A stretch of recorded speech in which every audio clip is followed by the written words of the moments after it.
اور ہمارا آخری ٹاپک ہے सोने चांदी को सोने चांदी के इवज बेचना।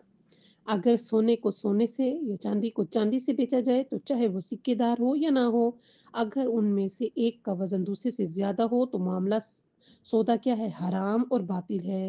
यानी अगर एक सोने के सेट लिया था और अब उसको वो बेच रही है, सोने को सोने से या चांदी को चांदी से बेचा जाए, यानी वो बेच कर कहती है कि मुझे सोने का सेट लिया जाए। अब अगर जो ले रही है वो सोने का सेट क्या है, ज्यादा है, या वो जो बेच रही है उसकी कीमत ज्यादा है और जो ले रही है उसकी कम है, तो उनकी कीमत में फ़र्क आ रहा है, तो ये मामला क्या है, हराम है और बातिल है, सूद है। अगर ये जो सौदा जो है, सॉरी, सौदा जो है वो हराम है और बातिल है। अगर सोने को खाने से चांदी से या चांदी को सोने से नक़द बेचा जाए, तो सौदा सही है। अगर सोने के बदले में पैसा दिया जाए, ठीक है? सोने के बदले में पैसा दिया जाए या सोने के बदले में उसने नक़द ही कोई चीज़ दी है, ठीक है? यानी नक़द ही दिए, चाहे वो पैसे हैं, चाहे वो डॉलर हैं, चाहे वो दीनार हैं, कुछ भी हैं, तो वो सौदा क्या है उसका सही है। ज़रूरी नहीं कि दोनों का वज़न बराबर हो, लेकिन अगर मामला उधार हो तो बातिल है। यानी ऐसा नहीं है कि उधार की सूरत में आपसे कहें कि मुझे सोना दे दो, मैं आपको पैसे उधार है, नहीं। तो तब नहीं है। सोने को चांदी से या चांदी को सोने से नकद बेचा जाए, सौदा सही है और ज़रूरी नहीं कि दोनों का वज़न बराबर हो, लेकिन अगर मामला उधार हो तो बातिल है। अगर सोने या चांदी को सोने या चांदी के इवज़ बेचा जाए तो ज़रूरी है कि बेचने वाला खरीदार एक-दूसरे से जुदा होने से पहले जिन्स और उसकी इवज़ एक-दूसरे के हवाले कर दें। अगर जिस चीज़ के बारे में मामला तय हुआ है, उसकी कुछ मिकदार भी एक-दूसरे के हवाले ना करें तो मामला बातिल है। और अगर बाज़ मिकदार तहवील में दे दें तो उसी मिकदार का सौदा सही होगा, यानी जितनी मिकदार उन्होंने दी है उसका सौदा सही है।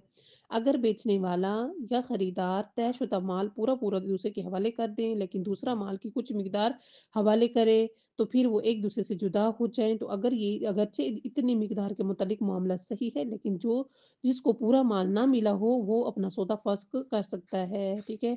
यानी एक शख़्स है कि उसने अपना जो चीज़ बेच रहा था, वो पूरी-पूरी उसे दे दी है, लेकिन वो जो लेने वाला था, उसने कुछ दिया, कुछ नहीं दिया, ठीक है? तो अगर अब वो जो बंदा है कि जिसको पूरी नहीं मिली, यानी खरीदार जो था जिसने दी है इसको पूरी-पूरी और उसको बदले में थोड़ा मिला है, ज़्यादा नहीं मिला, तो वो चाहे तो अपना ये मामला फँस कर सकते, उसको दोबारा दे कर सके कि मेरी चीज़ वापस दे दो सारी की सारी। ये उसके पास इख्तियार है कि वो ये मामला कर सकता है। अगर चांदी की कान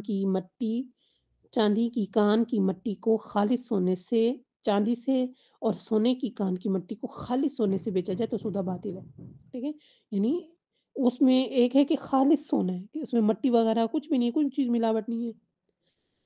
अगर इस तरह से माल की जो है नोइयत जो है वो मिलावट थी, लेकिन खालिस माल को उसके बदले में बेचा जा रहा है तो ये सौदा क्या है? बातिल है। मगर ये कि ये सब जानते हो मसलन सोने की मट्टी की मिकदार खालिस चांदी की मिकदार के बराबर है।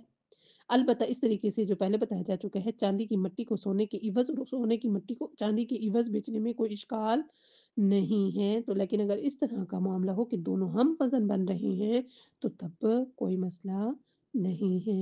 वल्हम्दुलिल्लाहि रब्बिल आलमीन।